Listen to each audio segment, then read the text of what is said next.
বন্ধুরা দেখো, রুটি আর চা নিয়ে চলে আসলাম তোমাদের সামনে। এই দেখো, আর এই যে চা।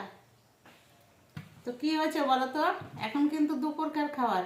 তো আমাদের বাড়ির সবারই শরীর খারাপ, সেই জন্য কেউরই মুখে ভাত ভালো লাগে না। তো আমি বললাম যে তাহলে চা করি আর রুটি করি, তাহলে রুটি চাই খাই। কি করব, ভাত ভালো লাগে না। তো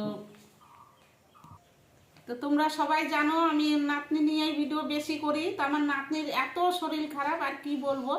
দেখো কেমন করে আছে, এই দেখো মুখও ঘুরাচ্ছে না, দেখো মুখও ঘুরাচ্ছে না। এই দেখো, সবসময় ওর মার গলা জড়িয়ে থাকে, এত শরীর খারাপ। সেই জন্য কয়েকদিন আমাদের রান্না টান্না ওরকম হয় না। তো তোমরা রান্না হলে তো তোমরা বুঝতেই পারো, রান্না ছাড়ি কিন্তু রান্না ওরকম হয় না। মানে ও শরীর ভালো না, সবসময় ওর মার কাছে থাকে।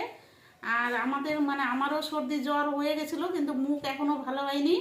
আমাদের সবারই, ওর মারও শরীর খারাপ, সবারই শরীর খারাপ।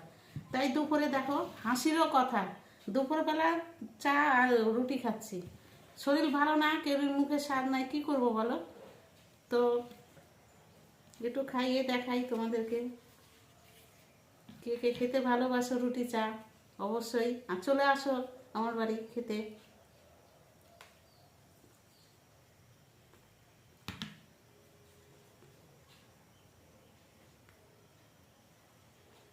আমার কাছে খেতে ভালোই লাগে রুটি চা, সে সকালেই হোক, দুপুরেই হোক, রাত হোক।